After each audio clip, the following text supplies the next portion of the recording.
Ya, Assalamualaikum, kembali bersama saya Ipai dari Kuningan melaporkan langsung. Saat ini saya berada di dalam ruangan gedung perundingan Ngerjati. Namun untuk memberikan penjelasan tentang keberadaan gedung ini, kita akan langsung wawancara dengan pengelola ataupun petugas daripada gedung Naskah Ngerjati dengan Pak Agus. Pak, bisa dijelaskan Pak, sembari kita jalan-jalan ke tiap ruangannya Pak. Ya mungkin di sini kami akan paparkan dulu ya Pak, nah itu mengenai riwayat singkat gedung perundingan Linggarjati. Nah sini mungkin dulunya pada waktu tahun 1918, nah ini bangunan ini kebetulan itu masih gubuk, nah itu milik Ibu Jasitem. Kebetulan dia orang Kuningan asli. Kemudian di 1921 Ibu Jasitem itu dipersunting oleh orang Belanda yang bernama Tersana yang punya pabrik gula di Cirebon dan dibangun menjadi semi permanen setengah patah. Kemudian di 1930 dibeli lagi oleh orang Belanda yang bernama Pangkos dan dibangunlah menjadi permanen sampai seperti ini dan jadikan Wisma Belanda. Kemudian tahun 35 sempat jadikan Hotel Restore, kemudian 42 Jepang menjajah dan diganti namanya menjadi Tokai Ryokan. Kemudian tahun 45 sampai 46 ini Hotel Merdeka di sini. Nah pada waktu Kuningan sini dulu statusnya masih yaitu Hotel Merdeka. Kemudian tahun 48 sampai tahun 50 juga sempat dijadikan markas Belanda Agris Militer kedua, dan tahun 50 sampai tahun 75 nya dijadikan sekolah dasar, yaitu selama 25 tahun. Dan tahun 76 baru direnovasi dipugar di museum sampai sekarang. Nah kemudian sini ada ruang perundingannya. Nah ini perundingan sini terjadi tanggal 11 sampai 13 November 46, pemarapan 14 sampai 15, dan di Tanah Tangi Jakarta tanggal 25 Maret 47. Nah ini perwakilan dari Indonesia, ini ada 4 orang yang timur Pak ya ini. Nah ini dari Indonesia, di sini ada 4 orang. Nah ini yang diketuai oleh Sultan Syahrir. Anggotanya Susanto Tiro Projo, Dr. Anand Kapogani, dan Mr. Muhammad Rum. Kemudian dari Belanda juga ada 4 orang lainnya yang sebelah baratnya, yang diketuai Profesor Insidious Semerman, anggotanya Van Poel, De Boer, dan Panu. Kemudian satu orang ini untuk penampilan yang perwakilan dari Inggris. Jadi dimediasi oleh Inggris ya Pak? Iya. Nah kemudian yang sebelah sana itu untuk betul ada 4 orang juga, yaitu ada Dr. Lemena, Sudarsono, Amir Syafudin, dan Ali Mudianjo. Nah kemudian di sini menghasilkan naskah kesimpulan Linggarjati, yaitu ada 17 pasal yang intinya ada 3. Yang pertama itu Belanda mengakui secara de facto dengan meliputi wilayah kekuasaannya adalah Pulau Jawa, Sumatera, dan Madura. Kemudian yang keduanya untuk pembentukan negara serikat, dan yang ketiganya negara serikat akan membentuk Uni Indonesia Belanda, yang salah satu ketuanya Tun Ratu dari Belanda. Nah selama perundingan para delegasi juga nginep di semua, nanti ada kamar-kamar sebelah timur dari Indonesia dan Belanda. Kita akan melihat kamar-kamar yang menjadi delegasi ya, delegator ya Pak. Delegator dari Indonesia Belanda berarti ya Pak. Nah ini untuk kamar tidur dari Indonesia di sini. Nah ini contoh kamar tidur dari Indonesia, ini ada 2 kamar. Nah yang ini sebelah timurnya. Cuma ini kamar juga semuanya udah replika semua, cuma nggak merubah bentuk asli, sama kan sesuaikan dengan yang asli. Kemudian sini juga ada foto Panos. Nah ini foto yang pertama kali ngebangun. Nah ini waktu tahun 1930. Nah bangunan ini dibangun oleh orang ini dan dijadikan Wisma Belanda oleh Mr. Jacobus Johannes Panos. Nah ini pengusaha gula di Cirebon di Sindang Laut. Dia pengusaha gula berarti? Ya, pengusaha gula. Nah ini bangunan ini beli dari Ibu Jasitem, dari Ibu Jata itu. Nah untuk terus menikah gitu ya? Menikah sama Tuan Tersana dan dibeli sama orang ini. Oke. Ini tahun 1935? 1930. 1930 dibangun sama orang ini. Nah untuk Belandanya sebelah kiri sana, nah itu ada 2 kamar juga. Nah ini yang ukurannya sama. Cuma dari Belanda ini pakai connecting door. Nah ini pintunya disatukan ke sini, tembus ke sini. Nah ini untuk Belandanya 2 kamar. Cuma sayangnya juga yang di kamar juga nggak ada kamar mandi. Kamar mandi dipisah pakai kamar mandi umum, nanti ada sebuah hotel sana. Terkecuali kamar tidur kiri dari Inggris, nanti ada kamar mandinya di dalam kamar. Nah kalau untuk Indonesia dipisah, sebelah timurnya 1 kamar lagi. Nah ini untuk Indonesia di sini 1 kamar lagi. Juga nih mebelnya udah replika semua. Nanti yang sini lagi ada di ruang makan sama di ruang pertemuan Presiden Soekarno sama Lord. Nah yang ini untuk ketuanya dari Belanda, ketua delegasi dari Belanda. Nah ini Profesor Semerman di sini sendirian.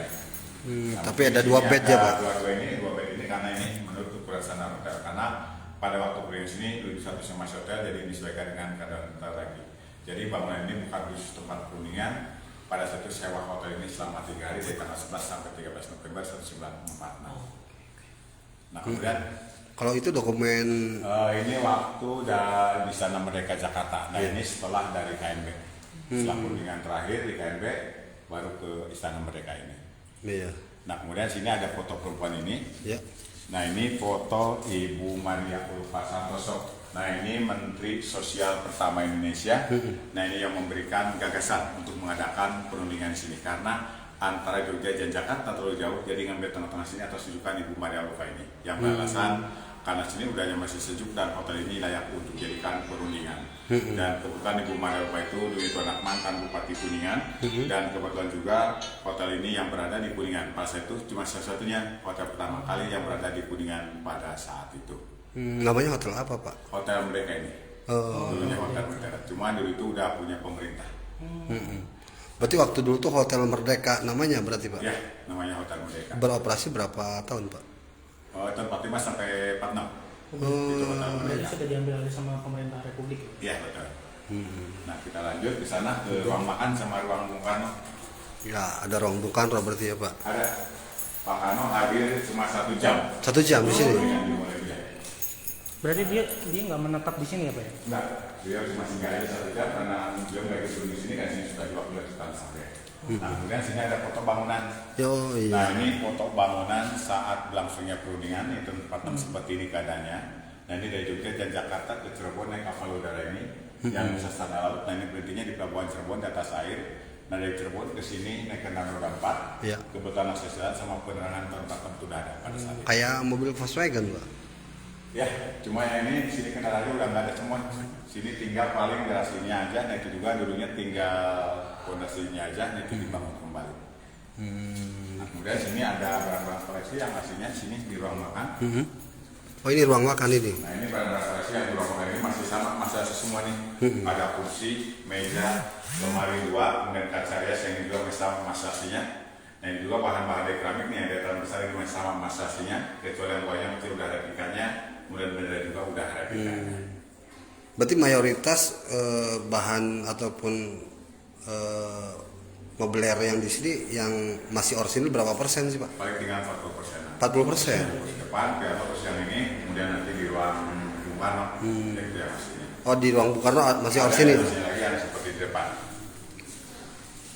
Nah, ini bekas penampungan airnya, ini juga kursinya masih sama masih aslinya. Nah, ini ngambil ini dari mata gunung Ciremai yang dari dulu sampai sekarang masih berfungsi untuk masing ngalir.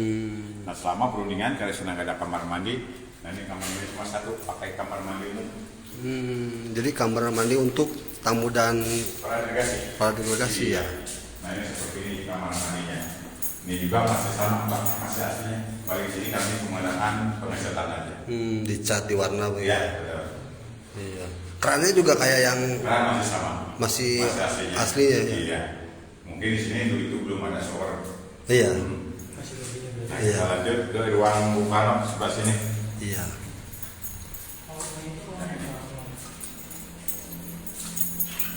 Satu jam berarti ya singgah itu. Ya, 1 jam.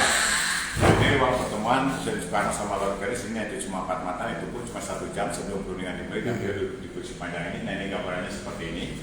Nah, beliau kayak duduk di sana. Nah, saya sudah diwakili oleh Sultan Syahrir. Setelah ke sini beliau langsung balik lagi ke Jogja. Ini juga yang ini masih sama masasinya, cuma juga kulitnya udah mengalami renovasi. Kemudian sini ada contoh kamar tidur Iya. untuk penengah perundingan yang di Laut Kiran. Nah, ini untuk penengah perundingan Laut Kiran dari sini. Dan juga masih saat ininya udah ada replika juga. Cuma yang ini istimewanya ada kamar mandinya di dalam, mungkin dulunya mungkin VIP-nya. Cuma juga kalau sudah replika, tegel juga replika, tinggal baknya aja yang aslinya.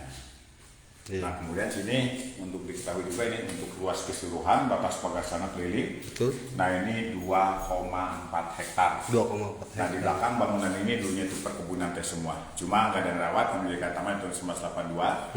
Kalau bangunan sendiri, nah itu 800 meter persegi. Yang sekarang dikelola oleh Dinas Pendidikan dan Kebudayaan Kabupaten Kuningan. Artinya ini di bawah tanggung jawab Dinas Pendidikan dan Kebudayaan, Iya, Pak? betul. Iya. Kemudian untuk perawatan sih gimana, Pak? Model itu kan agak Kalau rusak. untuk perawatannya mungkin kami ajukan dulu ke APBD. Jika APBD belum turun, nanti kami ajukan ke APBN. Kalau untuk dana perawatan mungkin semacam potong rumput itu kami gunakan dari dana pengunjung. Pak, kalau jumlah pengunjung, Pak, rata-rata berapa sih, Pak? Kalau untuk per bulan itu mungkin 4 sampai 5 ribu pengunjung. Dari berbagai daerah? Ya, cuma kalau mancanegara mungkin per bulan 50 orang. Kebanyakan yang lokal itu 4 sampai 5 ribu. Beda lagi bulan Juni Juli liburan sekolah, nah itu mencapai 14 sampai 15 ribu pengunjung. Berarti secara legalitas ini belum di UNESCO kan Pak? Apanya? Keberadaan gedung ini. Baru diakui sama Kemendikbud aja berarti. Udah, ya Kemendikbud. Berarti belum di UNESCO. Belum. Baru Kemendikbud. Iya.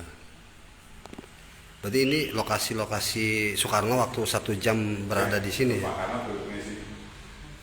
Itu mau bahas apa aja Pak? Atau Ya mungkin untuk duduk sini mungkin itu untuk perayaan ke Sukarsari. Dan mewakili beliau. oh berarti karena beliau itu hanya sekedar singgah jadi Diwakilkan sama Sukarsari. Mungkin pembicaraannya di sini. Iya.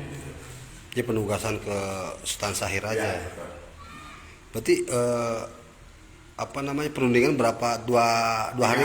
3 hari ya? 3 hari, tanggal 11 sampai 13 November 46. 3 hari 2 malam. Iya. Cuma di sana di naskah itu disebutkan 10 sampai 15. Karena 10 itu udah masa persiapan, 15 itu 4 sampai 15 itu pemarapan. Baik, kita lihat-lihat. Nah, ini kami melihat ke Siap. halamannya. Kita Nanti Pak. halamannya seperti ini. Nah ini halaman seperti ini di 2,4 meter batas-batasan keliling. Ini juga sekarang mungkin kami lagi ada pemangkasan rumput baru tadi, hujan. Selesai. Ini masih asli ya Pak? Kalau yang ini yang di luar udah replika, yang Oh. lainnya tinggal yang samping sedikit. Yang samping itu Iya, warna itu yang agak. ada merah itu. Kalau yang ini udah ganti udah replikanya. Kalau yang dalam itu masih asli semua.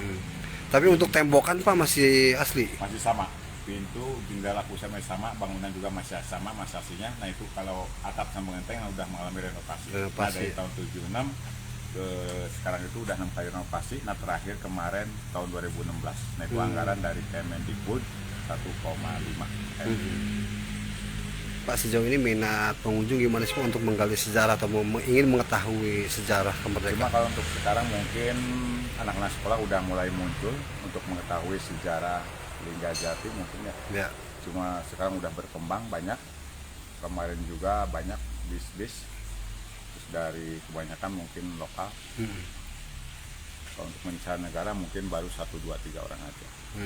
Belum maksimal biasanya. Instalasi listrik juga masih asli ya yang Pak? itu masih sama masanya, cuma ada tambahan tuh ya sebelahnya tambahan. Masih sama. Iya.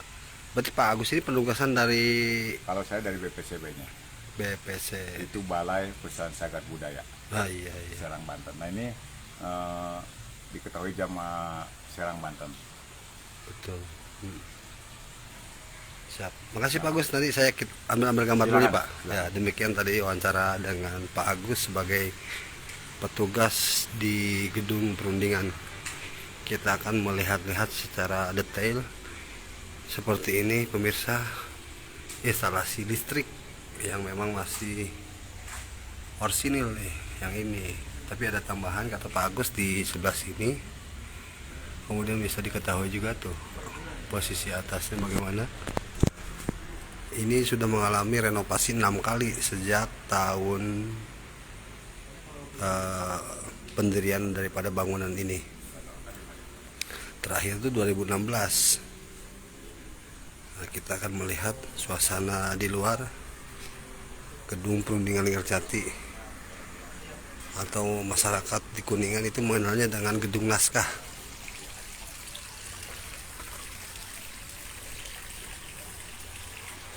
Nah ini posisi dari depan.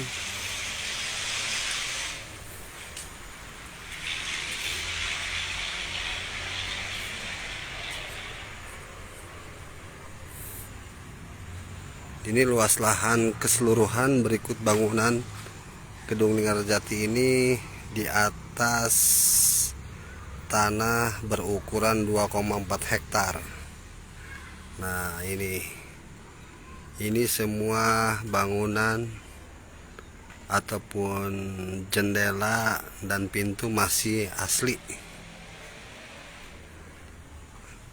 Nah, terlihat asli bagaimana ini seperti ini.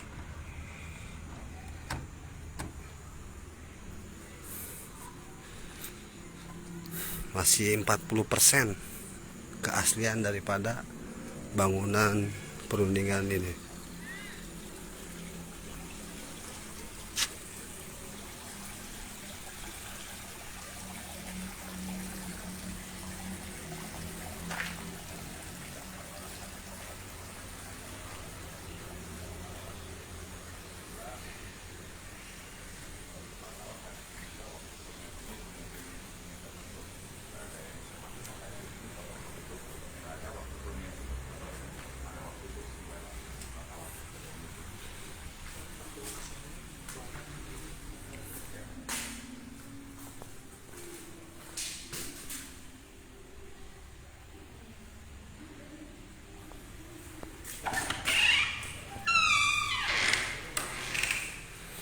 posisi Presiden pertama saat hadir selama 1 jam di gedung perundingan Linggarjati.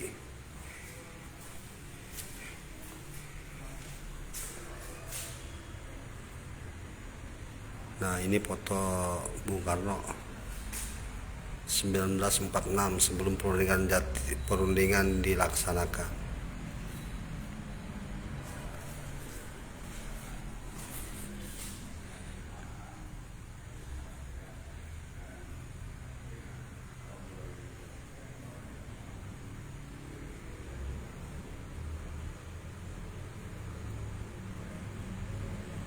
Pesan Soekarno yang ditulis dalam foto yang dipampang ini, sambutlah naskah persetujuan dengan tenang, pro atau kontra tetap bersatu, hindarkanlah perang saudara. Nah, kata-kata bijaknya memang memotivasi kita untuk tetap bersatu.